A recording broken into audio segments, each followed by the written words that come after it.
Nunca olvidaré el sonido seco de la puerta al cerrarse detrás de ella.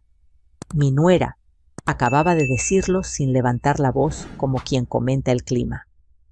No esperes que te cuidemos cuando seas vieja. Tenemos nuestra propia vida y nuestra familia. Mi hijo se quedó callado. Bajó la mirada.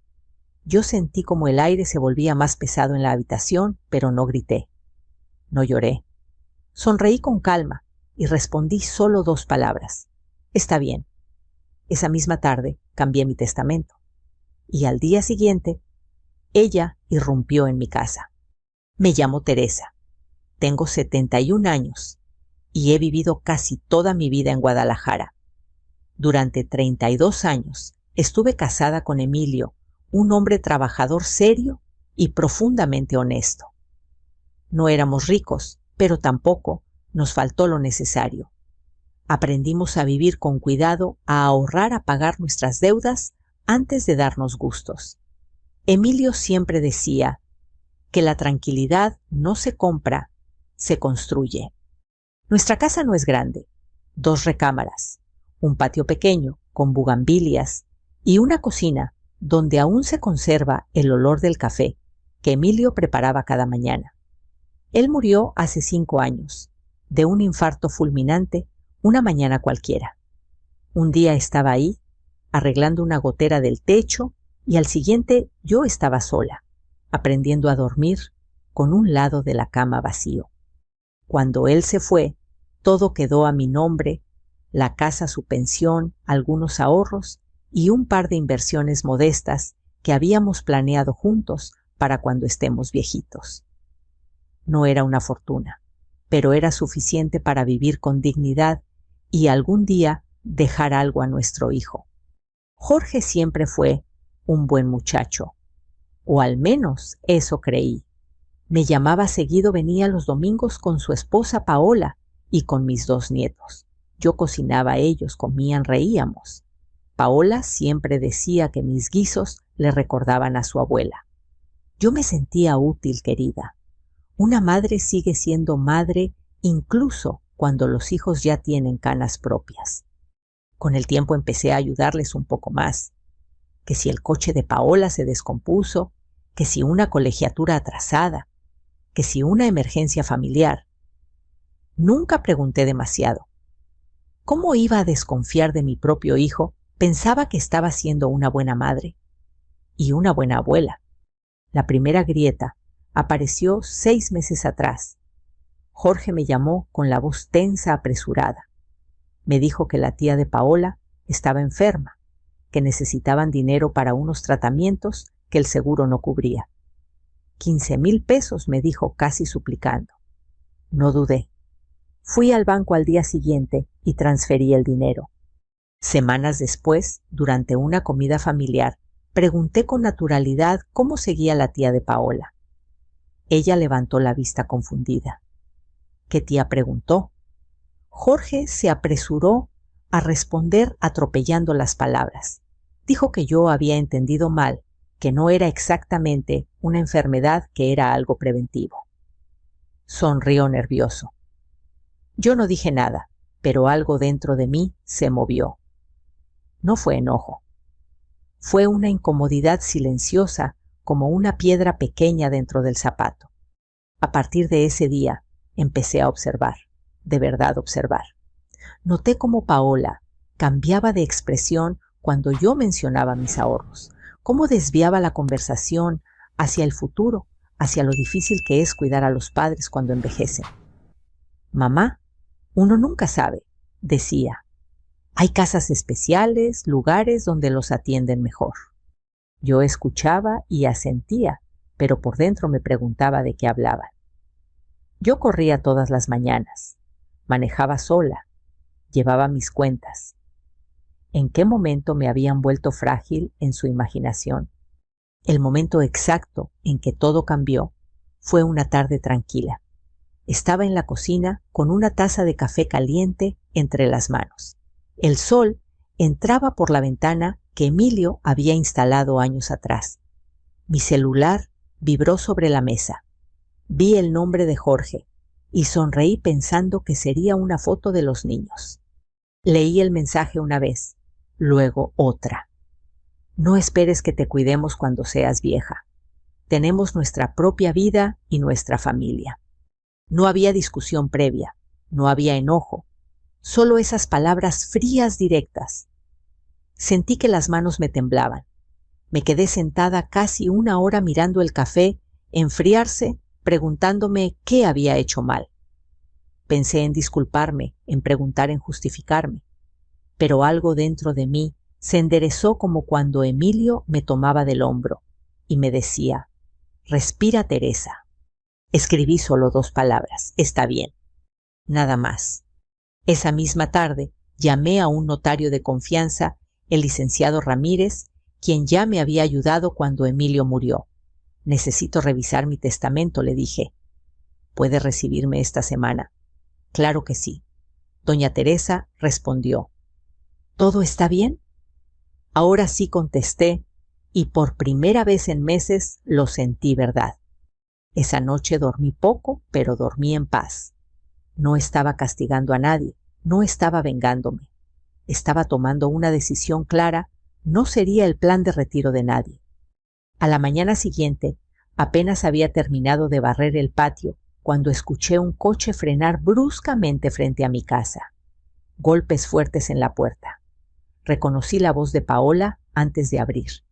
Venía alterada, sin saludar, con los ojos encendidos. «Tenemos que hablar», dijo entrando, sin esperar invitación. Yo la miré con calma.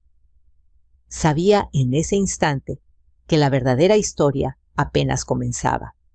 Paola entró a mi casa como si el lugar le perteneciera. No levantó la voz, no fue grosera al principio. Eso habría sido más fácil de manejar. En cambio, habló con ese tono que parece razonable, casi preocupado, pero que esconde algo afilado por debajo. «Mamá Teresa Jorge me dijo que fuiste con un notario», empezó cruzándose de brazos. «Nos preocupó mucho». Yo cerré la puerta con cuidado. Afuera, el ruido de la calle seguía como siempre: un vendedor de pan, un perro ladrando, la vida normal. Dentro, el aire se había vuelto denso. «No tienen por qué preocuparse», respondí. «Solo estoy ordenando mis papeles». Paola suspiró como si yo fuera una niña terca. «A tu edad uno puede confundirse. Hay personas que se aprovechan de eso». Ahí entendí. No era una visita, era un tanteo. Querían saber cuánto había hecho y hasta dónde estaba dispuesta a llegar. «Estoy perfectamente bien», dije mirándola a los ojos, «y sé exactamente lo que hago». Ella sonrió, pero sus ojos no acompañaron el gesto. Se quedó unos segundos más, lanzó un par de frases sueltas sobre familia y confianza, y finalmente se fue. No me pidió perdón, no mencionó el mensaje, no lo negó. Simplemente se marchó convencida de que aquello aún se podía arreglar a su favor. Cuando la puerta volvió a cerrarse, me apoyé un momento en la pared. No por debilidad, sino por claridad. Ya no tenía dudas. Esa tarde confirmé la cita con el licenciado Ramírez.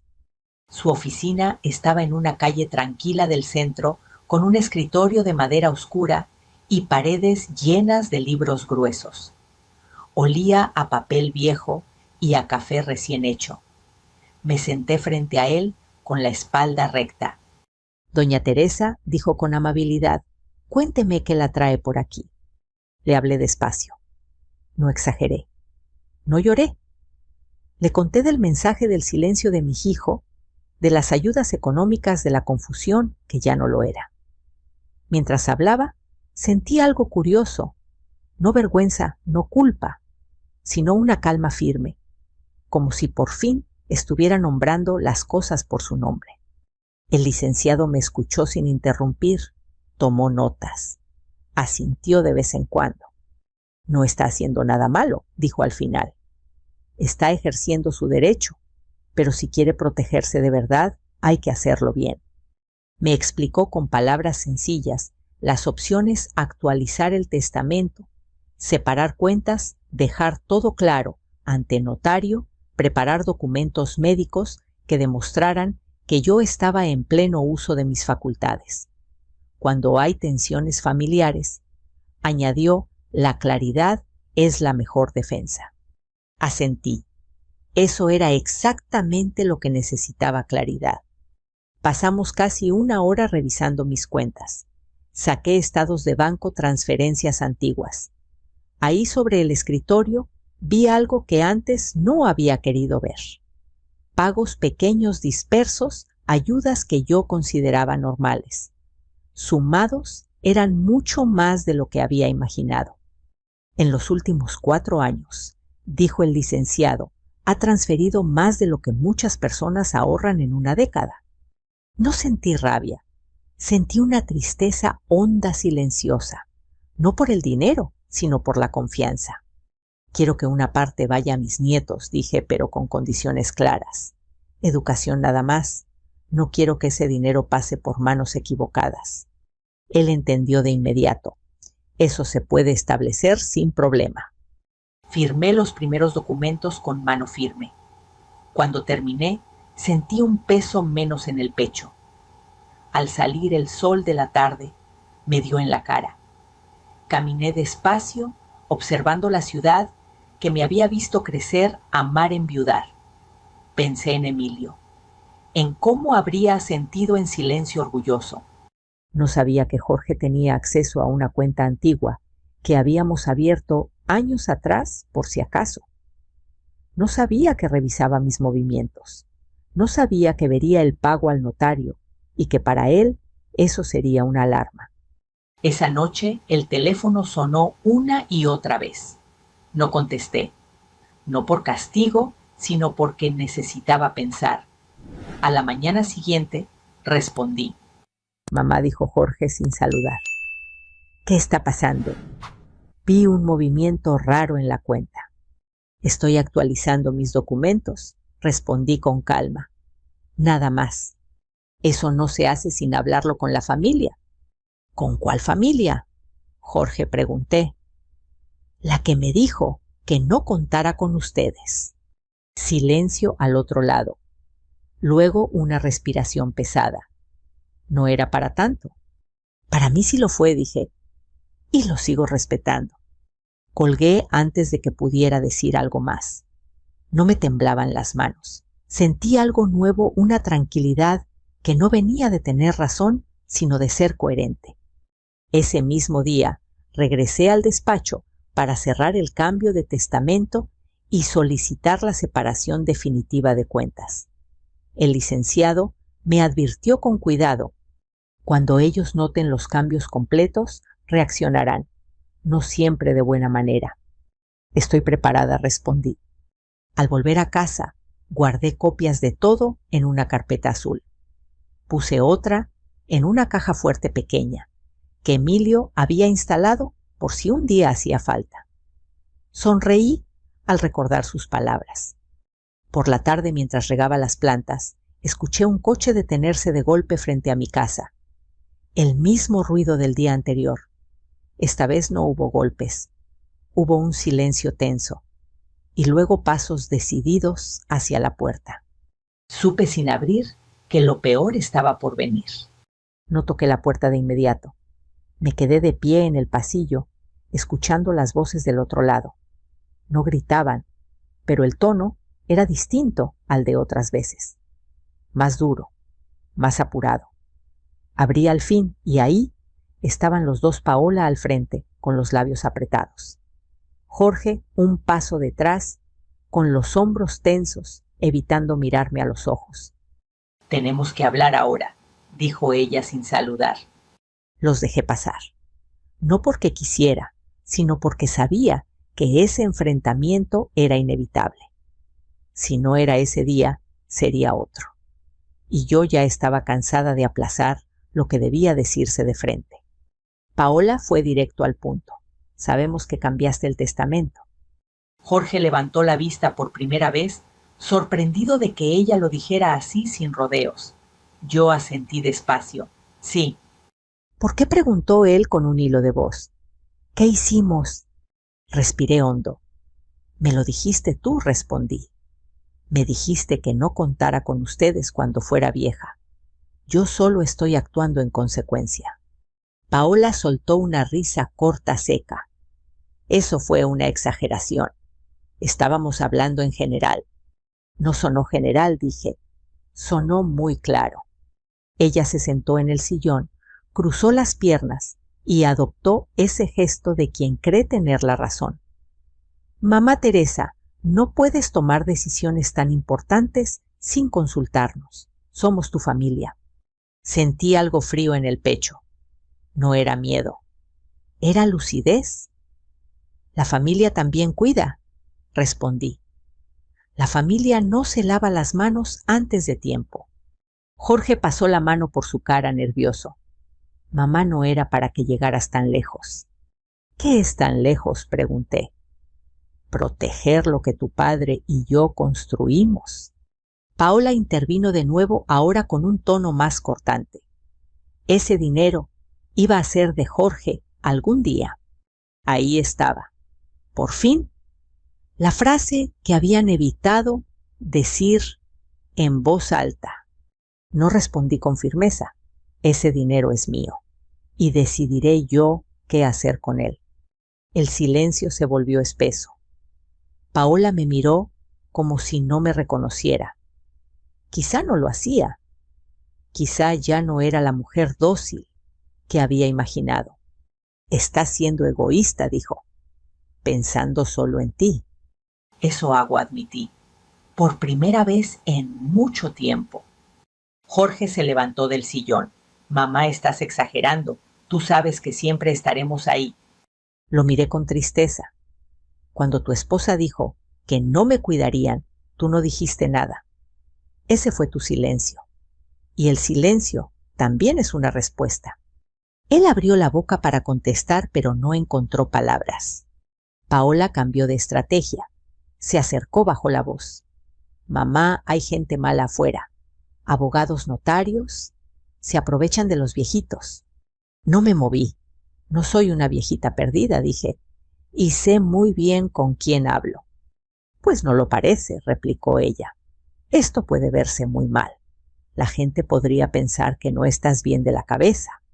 Sentí un escalofrío. Ahí estaba la amenaza apenas disfrazada. ¿Eso crees?, pregunté. Lo digo por tu bien, respondió sin mirarme. A veces los hijos tenemos que intervenir. Jorge levantó la vista de golpe. ¡Paola! ¿Qué lo cortó ella? Es la verdad. Me senté frente a ellos despacio. Escúchenme bien, dije. No me van a asustar, no me van a presionar y no me van a quitar lo que es mío. Paola apretó los labios. Esto no se va a quedar así. No asentí. No se va a quedar así, porque yo ya tomé una decisión.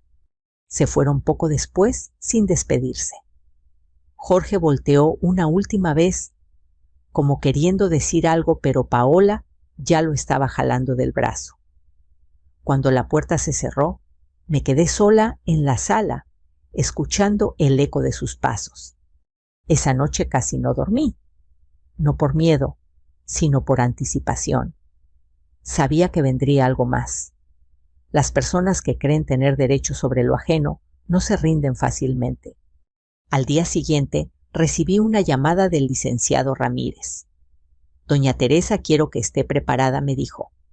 A veces cuando hay dinero de por medio, las familias intentan algo más agresivo. ¿Cómo que?, pregunté. Hubo una pausa.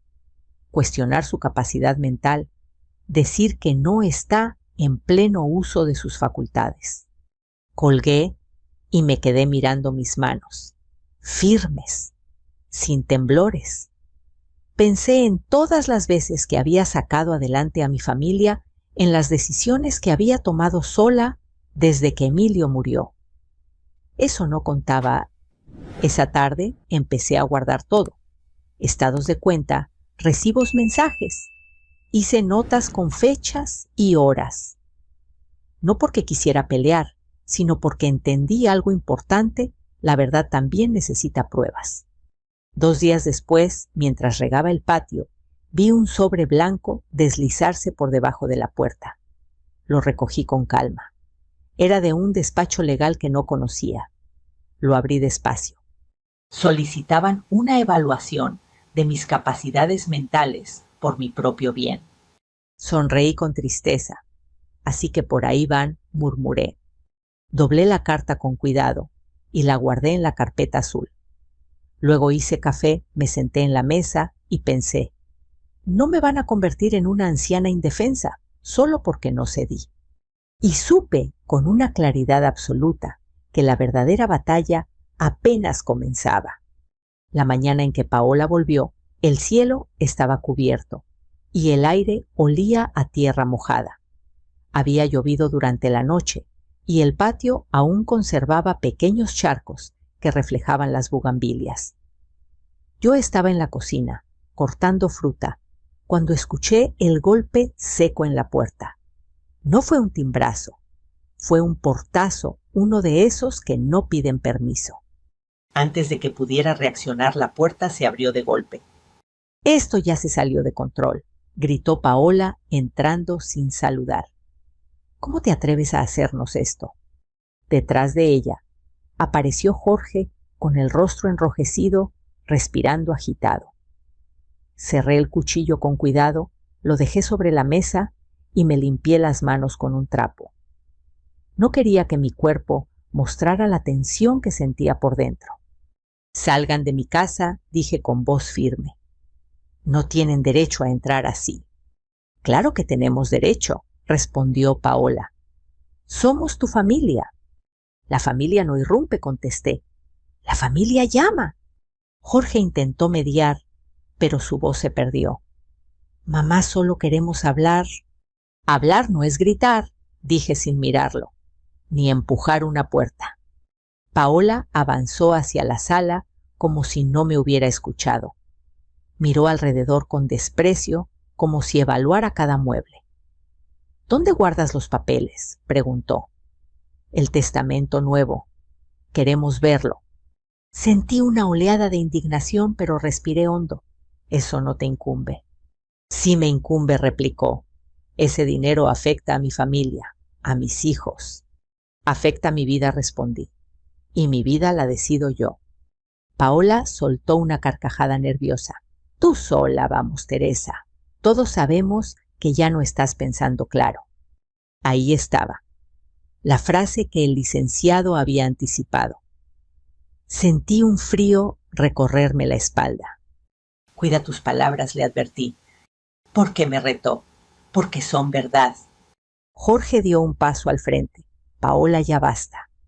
Ella lo ignoró. Se acercó demasiado invadiendo mi espacio. Esto no es normal. Una madre no deshereda a su hijo, a menos que alguien la esté manipulando. Nadie me manipula, dije. Lo que me dijeron fue suficiente. Fue un comentario, respondió.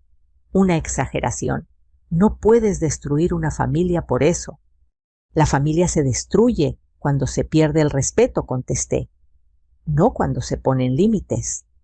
Paola empezó a caminar por la sala, abriendo cajones, mirando estantes. Si no tienes nada que esconder, ¿por qué te pones así? Detente, levanté la voz por primera vez. No tienes permiso para tocar mis cosas.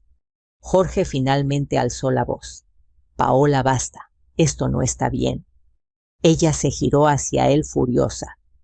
¿Vas a dejar que nos quite lo que es nuestro? Nada de aquí es tuyo, dije.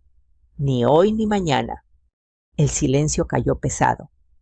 Paola me miró con una mezcla de rabia y desprecio.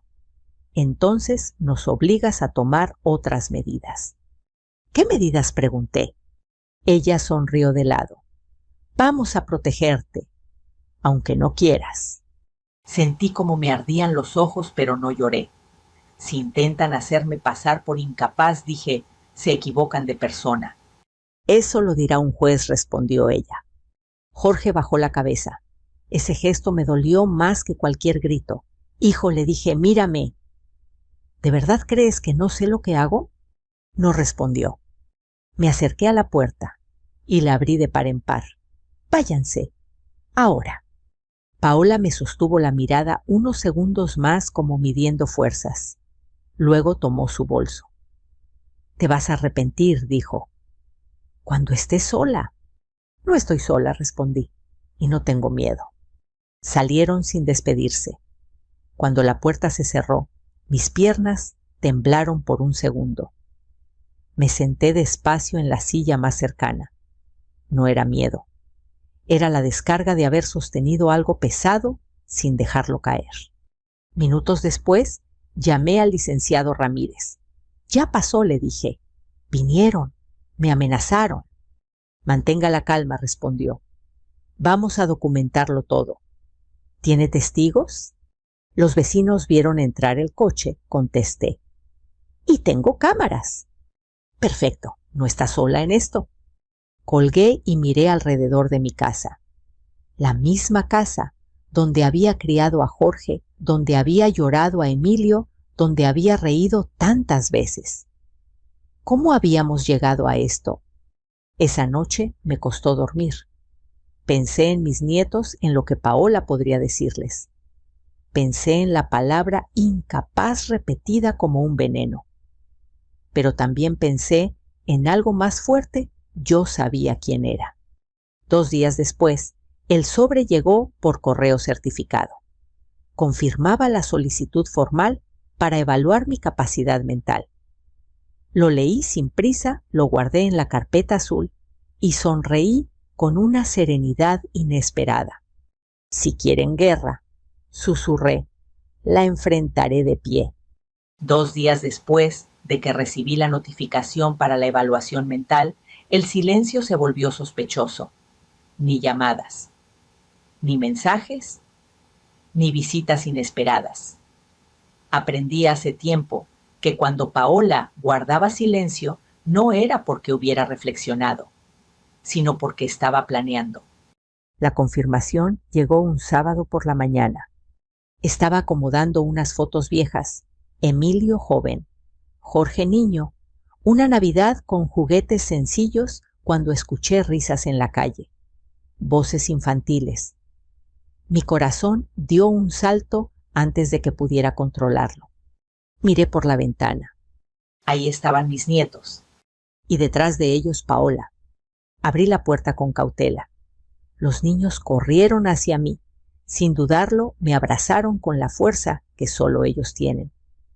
Ese olor a champú barato y galletas dulces me desarmó por un instante. «Abuela, te trajimos dibujos», dijo el mayor, extendiendo un papel doblado. Paola se acercó despacio con una sonrisa ensayada. «Pensamos que sería bueno verte», dijo. Todo esto ha sido muy tenso. Jorge estaba unos pasos atrás, callado como siempre. Los dejé pasar. No porque confiara, sino porque no iba a cerrarles la puerta a mis nietos. Nunca. Paola colocó una bolsa de pan dulce sobre la mesa como si fuera una ofrenda de paz. «Mira, te traje el que te gusta», dijo. «Ya no queremos peleas». Me senté frente a ella. «Las peleas no las empecé yo». Ella suspiró. «Todos hemos dicho cosas que no sentimos». «¿De verdad?», pregunté, porque nadie se ha disculpado. Hubo un silencio breve. Paola miró a los niños que estaban dibujando en el piso y bajó la voz. «Teresa, seamos sinceras. Esto se está saliendo de control. Los abogados, las cartas, no es sano para ti». Ahí estaba otra vez, la insinuación. «Estoy perfectamente bien», respondí. «Y esto tampoco es sano para los niños». «Precisamente por ellos estamos aquí», dijo. «Ellos necesitan estabilidad. Familia unida». «La estabilidad no se construye con amenazas», contesté. Paola apretó los labios. Se inclinó hacia mí. «Si sigues con esto, las cosas pueden cambiar». Sentí un nudo en el estómago. «¿Qué cosas?». Ella no respondió de inmediato. Miró a Jorge, que seguía sin intervenir. Luego dijo con una calma aterradora: «Tal vez sea mejor que los niños no vengan tanto. No queremos que se confundan». Fue como un golpe directo al pecho. «No te atrevas», dije en voz baja. «No uses a mis nietos». «No los uso», replicó. Los protejo. Los usas, insistí. Y eso sí que no te lo voy a permitir. Paola se levantó de la silla. Entonces entiende las consecuencias. Me puse de pie también. Las piernas me temblaban, pero mi voz no. Escúchame bien. Si intentas alejarme de mis nietos para presionarme, voy a documentarlo. Todo. Y un juez va a saber exactamente qué tipo de madre eres. Jorge levantó la cabeza de golpe. ¿De qué hablas? De lo que está haciendo tu esposa, respondí sin mirarlo. De convertir a los niños en moneda de cambio. Paola se puso pálida por un segundo. Luego se recompuso. Estás exagerando. Esto es por tu bien. No dije, esto es por el dinero. Los niños levantaron la vista percibiendo la tensión.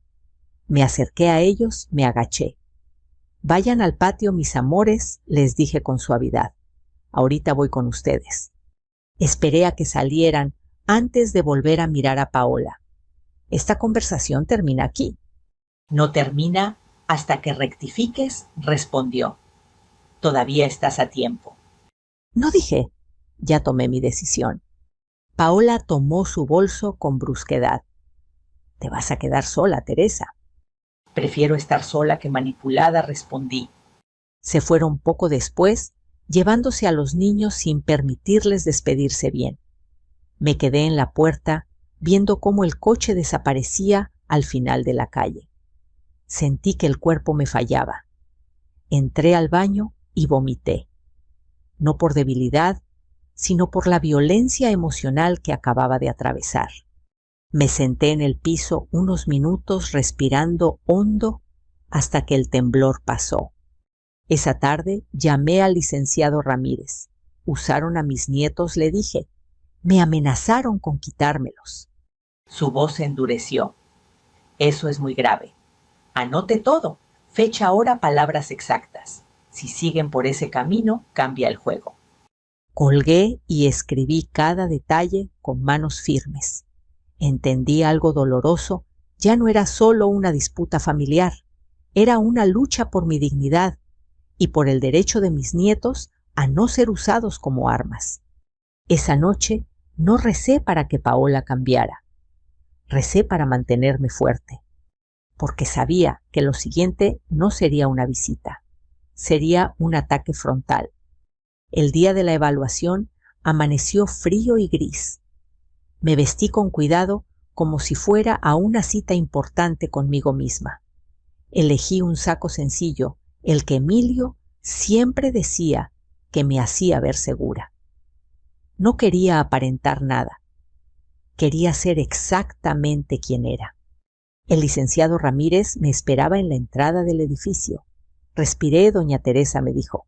Esto no es un juicio, es una verificación. Asentí. Por dentro sentía una mezcla extraña de calma y determinación. No iba a defenderme con gritos ni lágrimas. Iba a defenderme con la verdad. La sala era pequeña con paredes claras y una mesa al centro. La doctora, asignada a una mujer de cabello canoso y mirada firme, me saludó con respeto. Vamos a conversar, dijo. Nada más. Durante casi 3 horas me hizo preguntas sobre mi rutina, mis finanzas, mis recuerdos. Me pidió que explicara por qué había cambiado mi testamento. No titubeé. Le conté del mensaje del silencio de mi hijo, de las amenazas veladas del intento de usar a mis nietos. ¿Se siente presionada por alguien para tomar estas decisiones?, preguntó. No respondí. Me siento por primera vez libre para tomarlas. Asintió y siguió escribiendo. Mientras tanto, en otra sala, Paola y Jorge esperaban. Los vi a través del vidrio cuando salí a tomar agua. Paola hablaba sin parar gesticulando. Jorge miraba el piso. Al final, la doctora cerró su carpeta. No veo ningún indicio de incapacidad, dijo. Usted está plenamente consciente y orientada. Sentí un alivio profundo, pero no sonreí. Sabía que aún faltaba. Días después, llegó la audiencia breve para revisar la solicitud. El abogado de Paola habló primero. Pintó un cuadro de preocupación familiar, insinuó que yo estaba siendo influenciada, que actuaba por resentimiento. Cuando fue mi turno, me levanté despacio. No actúo por resentimiento, dije. Actúo por respeto propio. Si alguien dice que no se hará cargo de mí, yo no puedo seguir fingiendo que todo está bien. Presentamos pruebas, mensajes, registros, notas. El silencio de Jorge pesó más que cualquier palabra. El juez escuchó con atención. Señora Teresa, dijo al final, queda claro que usted comprende plenamente sus decisiones. La solicitud queda desestimada. Paola se quedó rígida. Jorge cerró los ojos. Al salir, Paola se acercó a mí furiosa. Esto no se queda así, susurró. La verdad ya habló, respondí. Ahora te toca escucharla. Esa noche volví a casa cansada pero en paz. Preparé sopa, regué las plantas, me senté a escribir una carta para mis nietos. No sabía cuándo la leerían, pero quería que supieran que su abuela nunca los abandonó. Entendí algo fundamental. La justicia no siempre grita. A veces simplemente confirma lo que uno ya sabe en el fondo del corazón. Y aunque sabía que Paola no se rendiría fácilmente, también sabía algo más fuerte: ya no podían tocarme. Después de que la solicitud fue desestimada, el silencio volvió. Pero esta vez no era tenso. Era distinto, más hondo, más definitivo. Pasaron semanas sin llamadas de Paola. Jorge envió un par de mensajes breves, neutros, como si escribiera a una conocida lejana y no a su propia madre. Yo respondí con educación, sin reproches, sin promesas. Había aprendido que insistir en el cariño de alguien que ya decidió apartarse solo deja más heridas. Una tarde me senté en el patio con una libreta nueva. El sol caía despacio entre las bugambilias y el aire olía a café recién colado. Empecé a escribir cartas. No para Paola, no para Jorge, para mis nietos. Les escribí quién era su abuelo Emilio, cómo trabajó toda su vida sin atajos, cómo creía que el dinero solo tenía sentido cuando servía para vivir con dignidad, no para dominar a otros. Les escribí que siempre los amé, incluso cuando no pude verlos, que los límites que puse no fueron castigos, sino protección, para mí y también para ellos. Guardé las cartas en sobres con sus nombres y los coloqué junto a los documentos del fideicomiso. Se abrirían cuando fueran mayores de edad, no antes, no como un arma, como un legado. Empecé a cambiar mi rutina. Volví al grupo de la iglesia, al que había dejado de ir después de la muerte de Emilio. Me reencontré con amigas que no veían en mí una anciana vulnerable, sino una mujer completa. Caminábamos juntas por las mañanas, hablábamos de libros de hijos de pérdidas. Nadie me pedía nada, nadie me debía nada. Era una paz sencilla, pero real. Un mes después, Jorge apareció en mi puerta. Esta vez sí tocó. Se veía cansado, más viejo. Mamá dijo, ¿podemos hablar? Lo dejé pasar, no por obligación, por elección. Se sentó frente a mí con las manos entrelazadas. Las cosas no están bien, admitió. Estamos pasando por problemas. No pregunté cuáles, ya lo sabía. Lo siento, respondí. De verdad, Paola cree que aún puedes cambiar de opinión, dijo con cautela. Lo miré largo rato. ¿Y tú qué crees, Jorge? Bajó la mirada. Creo que te fallé cuando guardé silencio. Esa fue la primera verdad que escuché de su boca en mucho tiempo. El silencio también lastima, dije, pero reconocerlo es un comienzo. No le ofrecí dinero, no le ofrecí soluciones, le ofrecí algo más honesto. Si quieres reconstruir algo conmigo, tiene que ser sin condiciones, sin expectativas económicas. solo respeto. Asintió. No sabía si lo lograría. Yo tampoco, pero ya no dependía de mí salvarlo. Cuando se fue, no sentí culpa. Sentí claridad. Hoy mi vida es más tranquila. No perfecta. Extraño a mis nietos. Hay días en que la casa se siente demasiado silenciosa, pero también hay mañanas en que corro por el parque, respiro profundo y pienso, no me quebraron. Aprendí algo que quiero dejarte a ti, que escuchas esta historia. Poner límites no te convierte en una mala madre, ni en una mala suegra, ni en una mala persona. Te convierte en alguien que se respeta. El amor que exige sacrificio absoluto no es amor, es control. Mi herencia no es solo una casa o una cuenta bancaria. Es la decisión de no permitir que me conviertan en un plan de retiro. Es la dignidad de elegir cómo vivir y cómo irme algún día. Si esta historia resonó contigo, me gustaría saberlo. Déjame un comentario y dime desde qué ciudad de México o del mundo me estás escuchando. Quiero saber hasta dónde llegó esta voz. Tenemos muchas historias como esta para compartir historias de fuerza silenciosa, de justicia tranquila, de personas comunes que un día decidieron decir basta. Si no quieres perderte ninguna, te invito a suscribirte y acompañarnos. Sigamos este camino juntos.